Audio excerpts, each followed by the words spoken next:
We are continuing our series, as Patricia said, on the faith journey. So a little recap for those who haven't managed to catch any of them yet, or just for those of us who need a little reminder about these things when we arrive on a Sunday morning.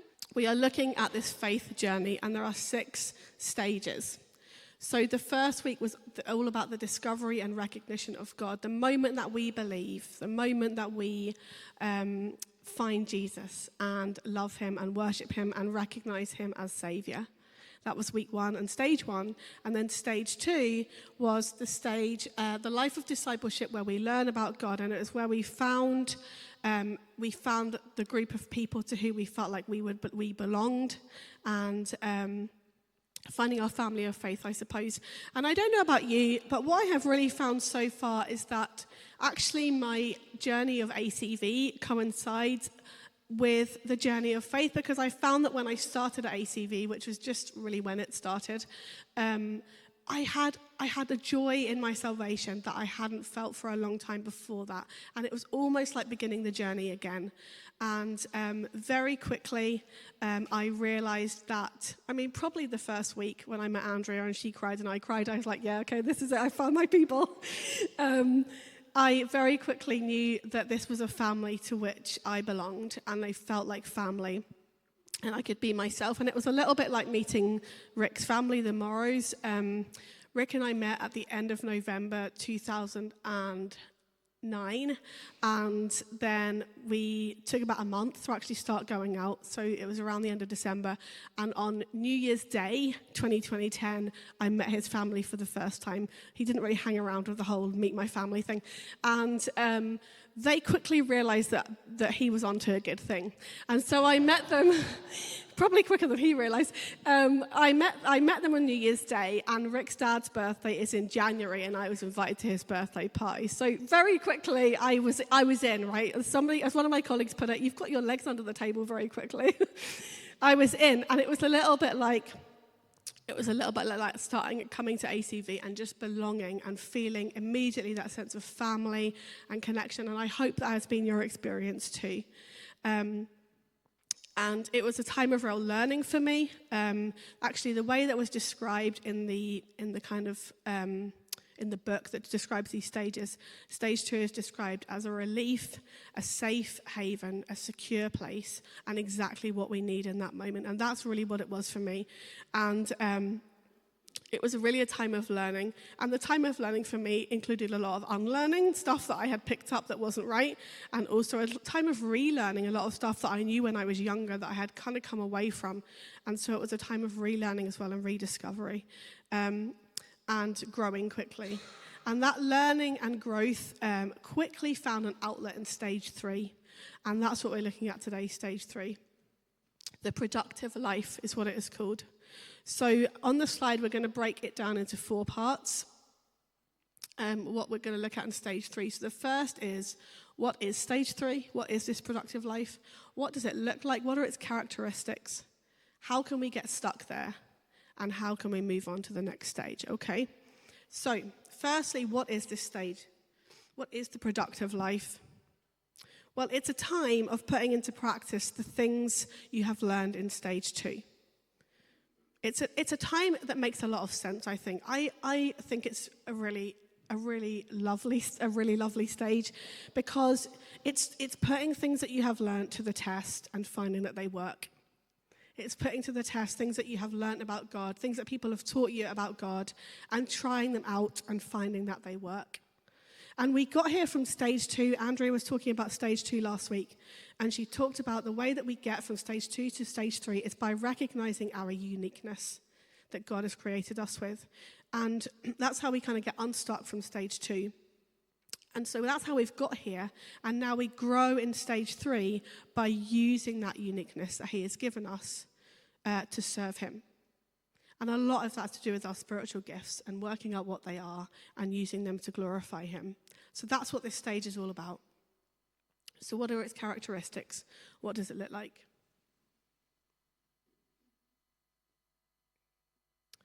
I think it looks a lot like saying yes to stuff. It looks a lot like having a go, trying things on for size. It's about practicing and taking risks and conquering fear. So to help us look at those things in a little bit more depth, we're going to read Matthew 14, 22 to 33. So this is our main passage this morning. I feel like I'm weighed down by my phone. So this passage is taking place just after Jesus has fed the 5,000 men and their families. And this is where we come to next. So it's chapter 14, verses 22 to 33, and it's in the NLT. Immediately after this, Jesus insisted that his disciples get back into the boat and cross to the other side of the lake, while he sent the people home. After sending them home, he went up into the hills by himself to pray. Night fell while he was there alone. Meanwhile, the disciples were in trouble, far away from land, for a strong wind had risen, and they were fighting heavy waves. About 3:00 in the morning, Jesus came toward them, walking on the water. When the disciples saw him walking on the water, they were terrified. In their fear, they cried out, "It's a ghost!" But Jesus spoke to them at once. "Don't be afraid," he said. "Take courage, I am here." Then Peter called to him, "Lord, if it's really you, tell me to come to you walking on the water." "Yes, come," Jesus said. So Peter went over the side of the boat and walked on the water toward Jesus. But when he saw the strong wind and the waves, he was terrified and began to sink. "Save me, Lord," he shouted. Jesus immediately reached out and grabbed him. "You have so little faith," Jesus said. "Why did you doubt me?" When they climbed back into the boat, the wind stopped. Then the disciples worshipped him. "You really are the Son of God," they exclaimed.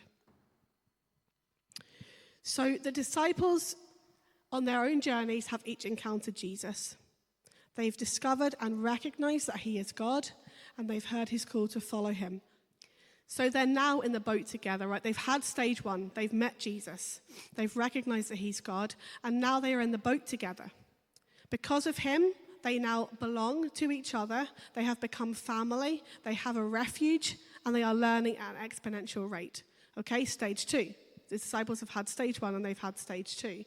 And now the opportunity has come to put all of the learning into practice, to put Jesus' teachings to the test and see if they can be trusted. They've got this opportunity to use their uniqueness to serve him, to take a risk and step out. So what can we learn about stage 3, the productive life, from this passage? Well, I want to start first with this little phrase, and it's not actually in Matthew's account of the story, it's in Mark's account in Mark 6. And Mark includes this little phrase that Jesus intended to pass them by on the water, which I found really strange.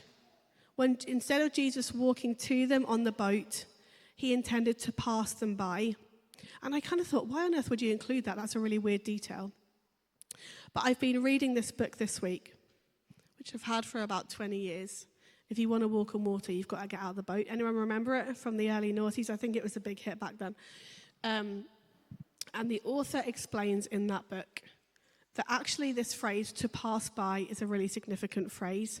So the Greek word used here, and I'm slightly hesitant about this because Matt's in the room, but if I get it wrong, you can tell me later. It's something like parakomai, and it's a Greek word. So the New Testament is written in Greek. The word used is parakomai, and in the Old Testament, when they translated it into Greek, they used that same word to refer to two other moments. And it's moments when God makes himself known, either to an individual or to a group, to communicate something to them. Okay, so they're going to come up on the screen. In Exodus 33, God says to Moses, "Look, stand near me on this rock. As my glorious presence passes by, I will hide you in the crevice of the rock and cover you with my hand until I have passed by." And then in 1 Kings chapter 19:11, he tells Elijah to stand before him on the mountain. And then as Elijah stood there, the Lord passed by. And it's the same phrase that's used here in Matthew 14. And there's a pattern to these stories, because in each case, God has to get people's attention, whether through a burning bush or through wind and fire or through walking on the water. God is getting people's attention. And with each person, God was going to call them to do something extraordinary. And in each situation, the person that God called felt afraid. But every time that those people said yes to their calling, they experienced the power of God in their lives. And so when Jesus came to the disciples on the water, intending to pass them by, he was not just doing a neat magic trick. He was revealing his divine presence and power. And he's creating a moment. He's got their attention with his demonstration of his power, and they are terrified.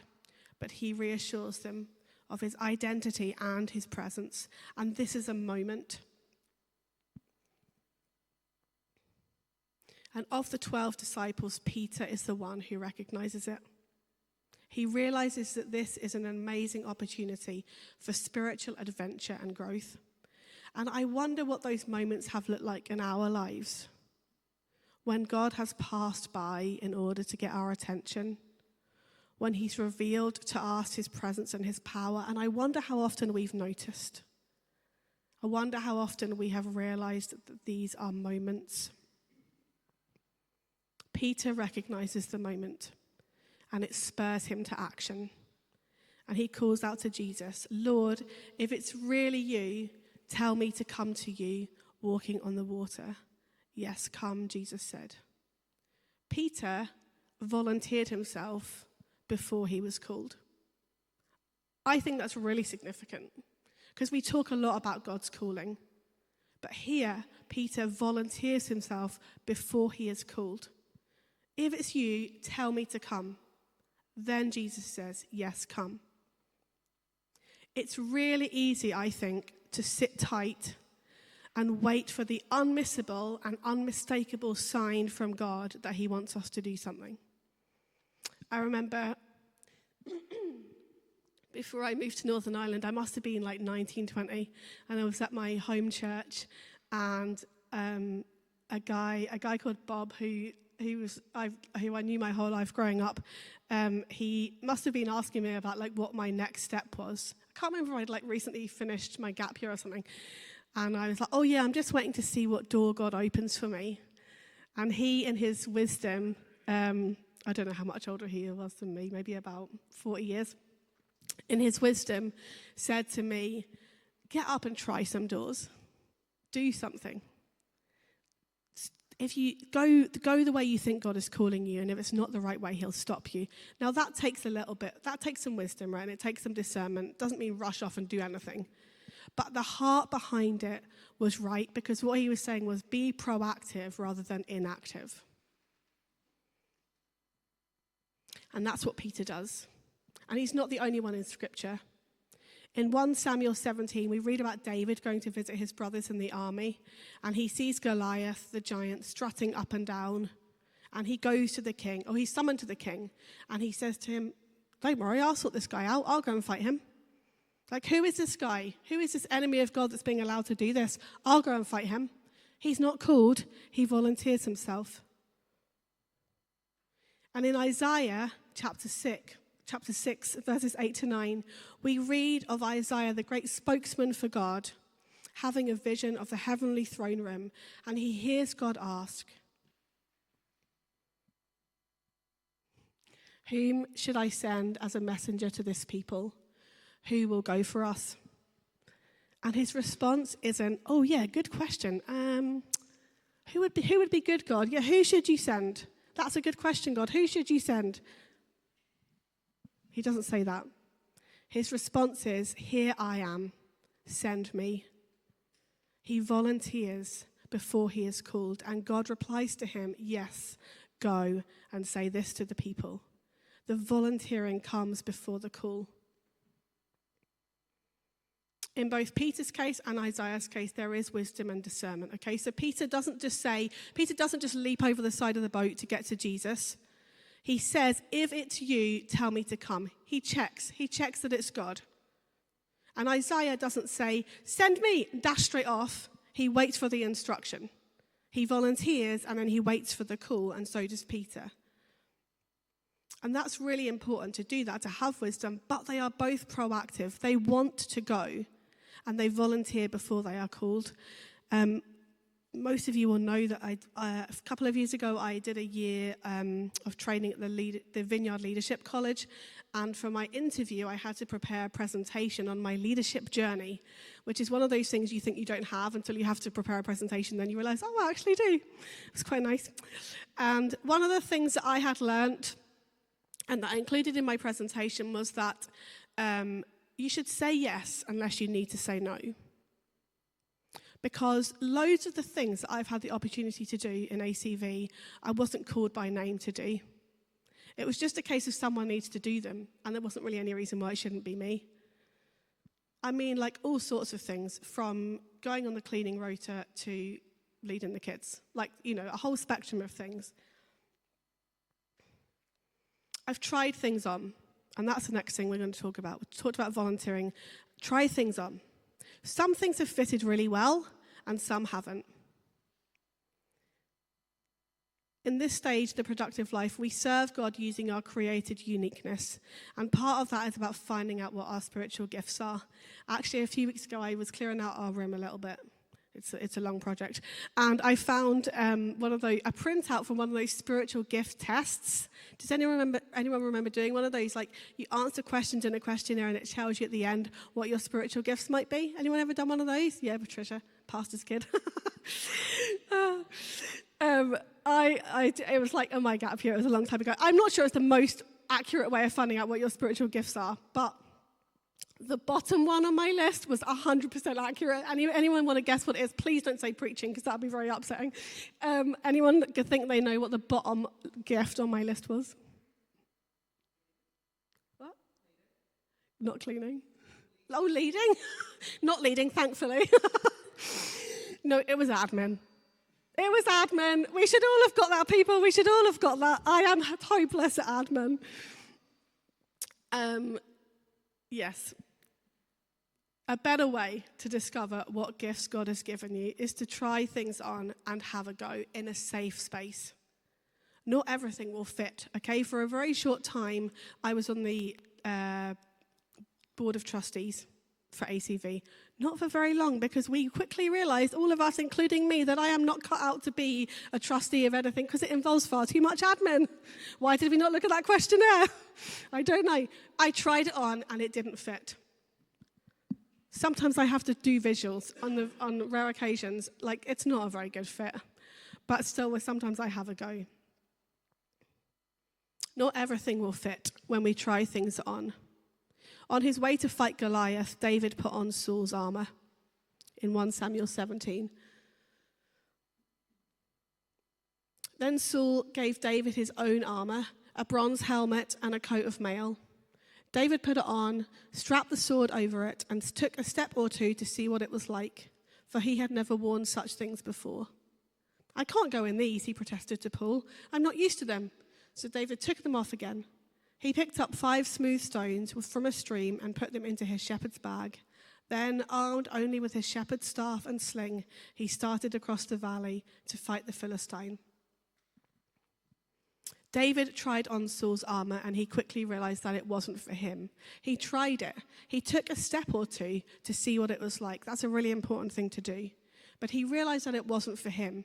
But he didn't give up the fight. He just took it off and used something else.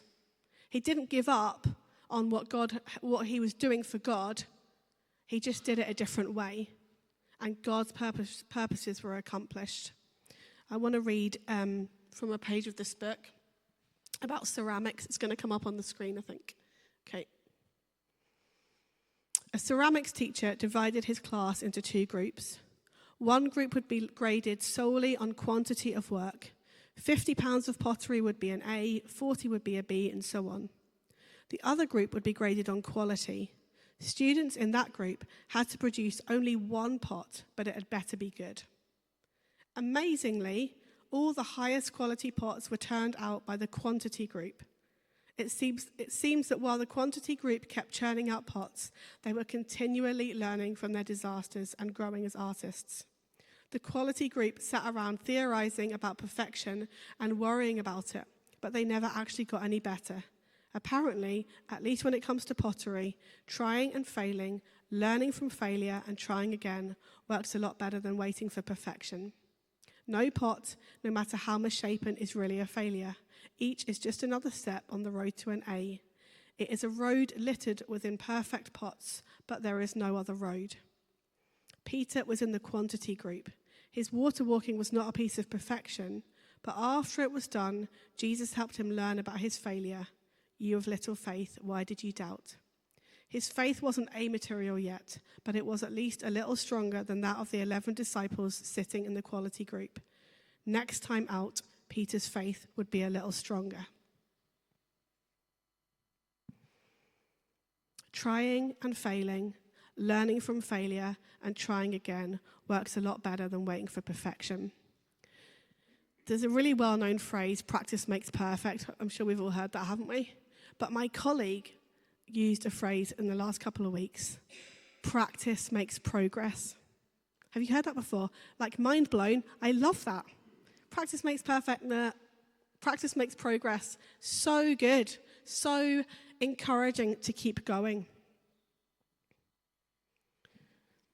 And I have found as well that just as volunteering can come before calling, so volunteering can come before passion as well. When ACV first started on a Sunday morning, I was asked to lead the kids' stuff. I did it because there was no one else to do it. I was really glad to hand it over. I knew it was really important. I didn't feel like I was up to it, and I just couldn't wait till someone else did it. It just didn't feel like a good fit for me at all. And a few years went by and different people had done it, and we came to this point when we were in LEDCOM that, again, there wasn't really anyone else to do it. And I was asked to do it for a bit. And again, I was filling a gap. And I still don't think it's my calling. I still don't think it's something that I'm particularly gifted in. But this time, I have discovered that out of the practice has come a passion. I love leading the kids. I really love it.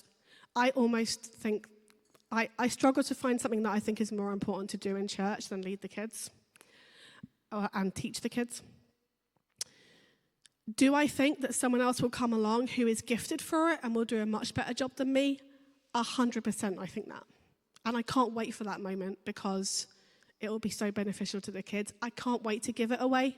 But while I'm doing it, I love it. Do I think that person is already in this church? Not looking at anybody in particular. I do. I think it's really likely that there's already somebody in this church who would be better at it than me. But do I think that for now, my okay attempt at it is better than no one doing it? Yes.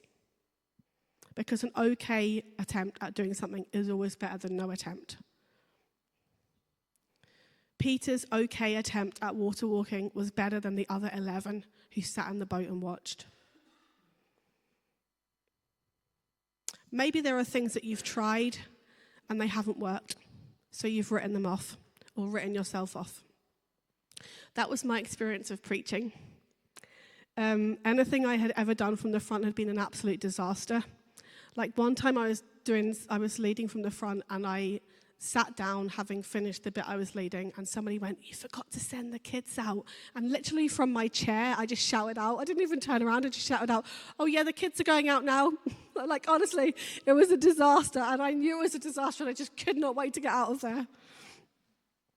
And then not very long afterwards, I was on my gap year, and one of the things that we were tasked to do, so I did my gap year with a Christian charity that specialised in youth work and in preaching, and there were 5 of us doing a gap year. It was quite a small charity, and we were tasked with writing a talk and delivering it to each other and to the leaders of the charity, who were all very experienced Christian leaders and speakers. And one of those people was my youth pastor, who had been there for all of my previous disastrous attempts. And he said to me after I had done my talk, I was expecting that to be terrible. And so was I. But it wasn't, because God had imparted something. And that, honestly, that's why I can genuinely say I know I have the gift for speaking, because I was rubbish, and then suddenly something happened. And I sometimes think we've got such a hang-up about saying, I've got a gift for something. It's a bit like the masterpiece thing. We don't want to call ourselves masterpieces. But when do you ever see somebody get a gift and congratulate that person on receiving the gift? Well done, you've done really well to receive that gift. No, you look at the person who gave the gift and you say, great gift. So when we say, I know I'm gifted in something, we're not glorifying ourselves, we're glorifying God, because only he gives us those gifts. We don't give them to ourselves. What had previously been water in my life, God had turned into wine. He gives gifts at different times. And so I want to encourage you, don't write things off. If you've tried something before and it hasn't worked, don't write it off.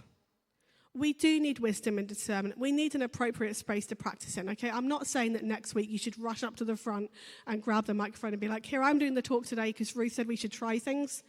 Like, please don't do that. When I was practicing these things I had tried before, it was a safe space. We need the input of others, of our leaders and our friends who can help us identify what God has given us. We need to stay open to the fact that some of the things we try may not be a good fit and we might need to take them off again and try something else. But we still need to try. We need to get out of the boat. The thing that is most likely to hold us back is fear. We can only imagine that when Peter went over the side of the boat, he was afraid. But yet he knew that that shouldn't stop him responding to Jesus' call. The presence of fear doesn't disqualify us from stepping out. Fear not is one of the most repeated commands in the Bible. Have courage, be courageous, don't be afraid. Courage is only required where fear is also present. If we're not afraid, we don't need courage, do we? So if God is telling us to have courage, he is therefore aware of the presence of fear, yet he still wants us to step out. Fear doesn't disqualify us. Jesus says it in this passage in Matthew in verse 27. Don't be afraid, take courage, I am here. And actually in the Greek, it's not I am here, it's the I am is here. Which is just amazing. I don't know why they didn't do that in the English. But anyway, that's for another day. The I am is here. Jesus is again reminding his disciples and reminding us of who he is.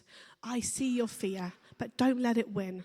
Let courage and trust rise up. Choose me over fear.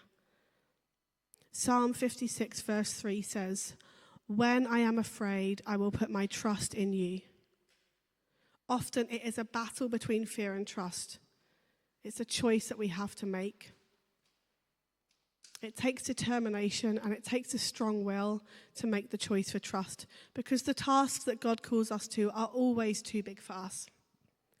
If they weren't, we could do them in our own strength, and there would be no space for him to fill with his power and his presence. It says in this book, then God passes by and shakes everything up.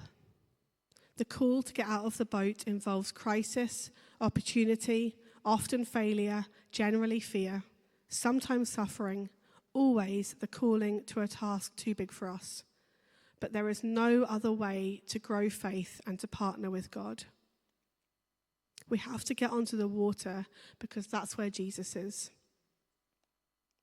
Stage 2 was where we became not just believers but disciples, where we learnt about God.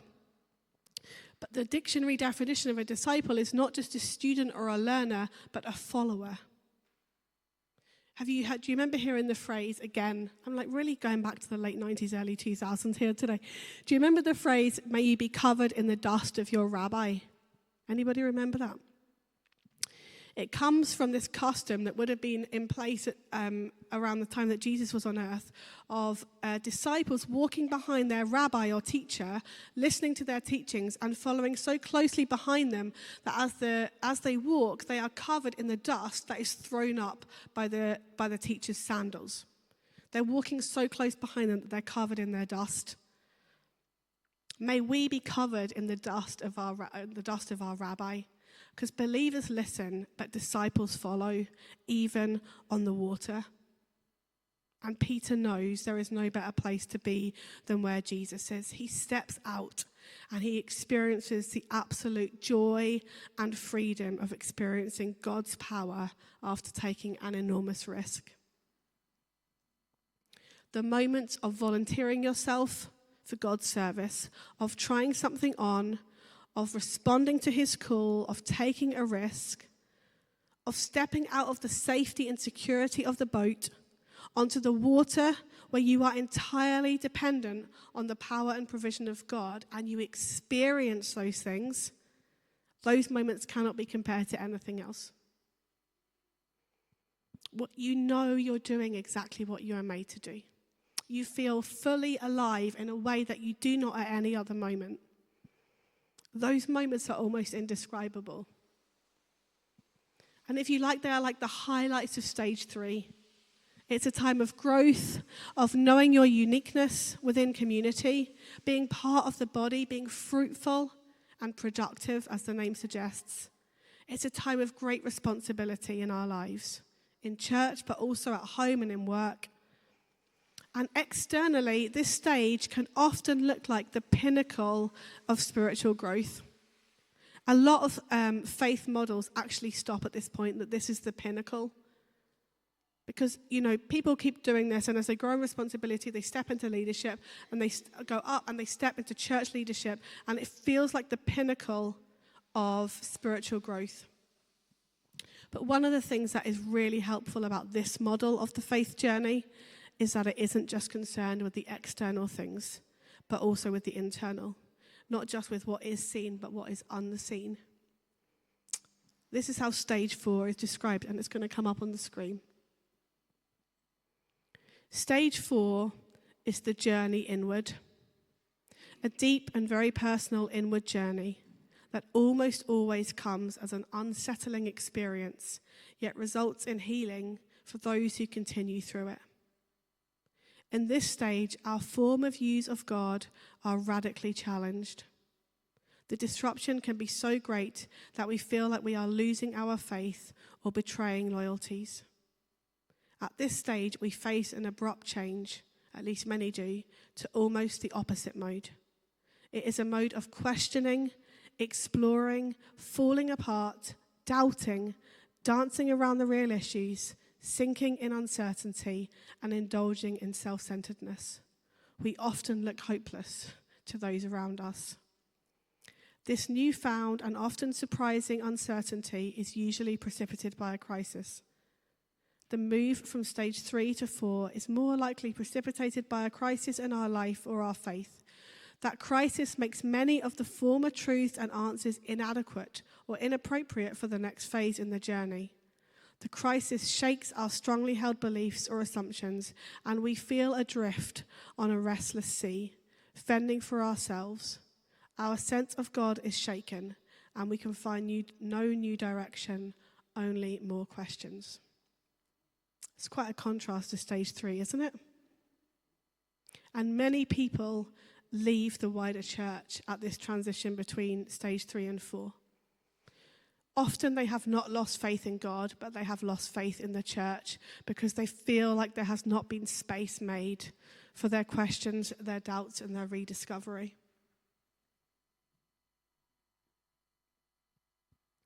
Before we quickly look at how we can get stuck in stage 3 and move on to stage 4, I want to make it clear that at ACV, it is really our deep desire to make room for everything that this journey throws up for each one of us.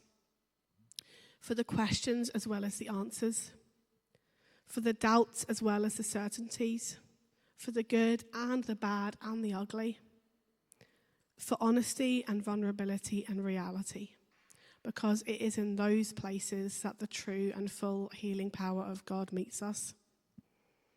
And it is a journey that we each have to make individually, but we also have the joy and privilege of being family to each other as we travel, praying and loving and supporting together. I just felt like because this is a difficult transition from 3 to 4, and I just felt like it was really important to say that if you're going through it, this is still a safe space to be. So let's get back to Peter to look at our next steps in Matthew. So in light of this passage in Matthew, 2 phrases from that description of stage 4 really jumped out at me. Sinking in uncertainty and adrift on a restless sea. That's how stage 4 is described. And I love the parallels here between the faith journey and Peter's journey from the boat across the waves to the moment of crisis, because it gives us a visual image of what the faith journey describes. For those who aren't in stage 4, particularly for those who are in stage 2 or 3, stage 4 looks like failure. And as we read of Peter noticing again the storm and beginning to sink, it looks like failure to us, doesn't it? When we read about Peter taking his eyes off Jesus and starting to sink, it looks like failure. But what I wonder is it actually a failure of self that Peter experiences? And that is something that we all need to get to. Because it's in that moment that's often triggered by a crisis when we find out that what we did before doesn't work anymore, and the illusion of our self-sufficiency crumbles away. And we realize that a life spent with and for God is all about being and not about doing.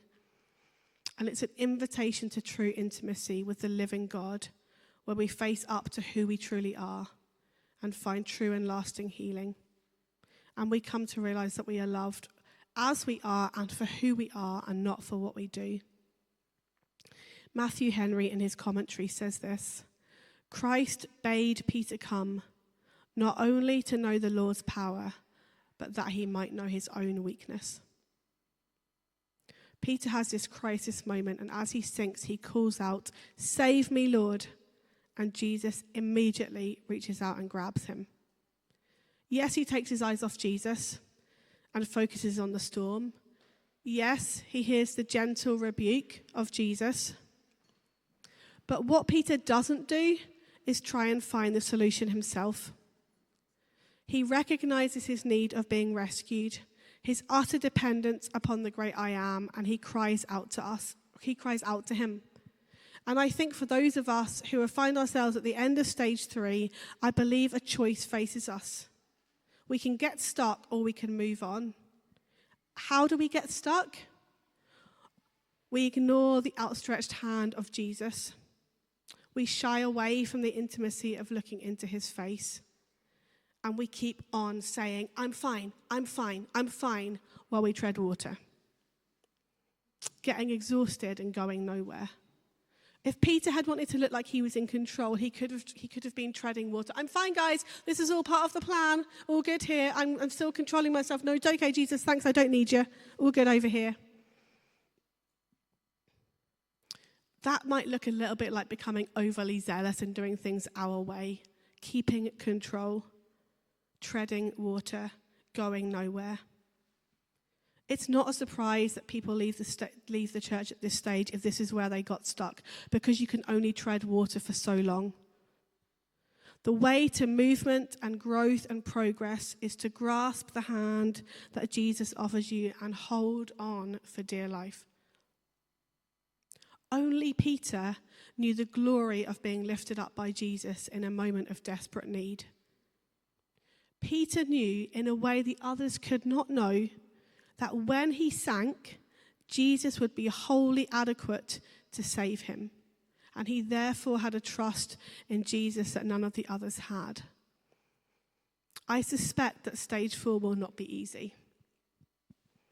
It will require and involve discomfort, surrender, healing, awareness, forgiveness, risk, acceptance, love, closeness to God, discernment, melting and molding, solitude and reflection. We must be willing to commit to whatever it takes. And the image that came to me when I read about this, I don't know if you've ever experienced this. Do you know when you go to, in a bathroom mirror, you've got a normal side and a magnified side? Have you ever gone into the bathroom and found that someone has turned it around without you knowing about it, and suddenly you're faced with your face magnified many times, generally from a terrible angle, like coming from below too, so there's quite a lot of chins going on. The wrinkles, the blackheads, the stubborn hairs that seem to get thicker every time they grow back.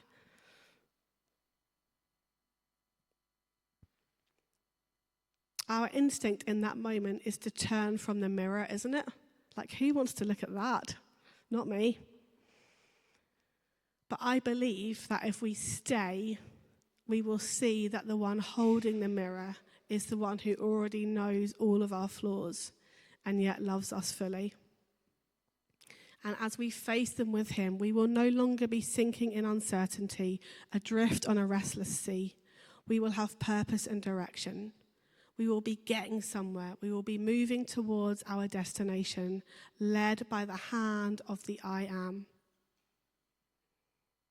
And as we face ourselves with him, we will find the true healing and wholeness that comes from experiencing the unconditional love of God.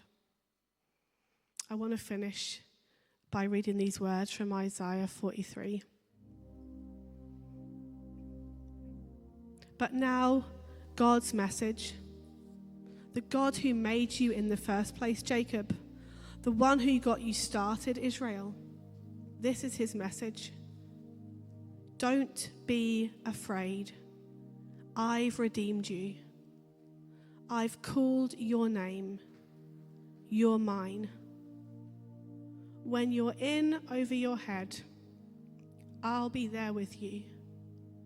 When you're in rough waters, you will not go down. When you're between a rock and a hard place, it won't be a dead end. Because I am God, your personal God, the Holy of Israel, your Savior.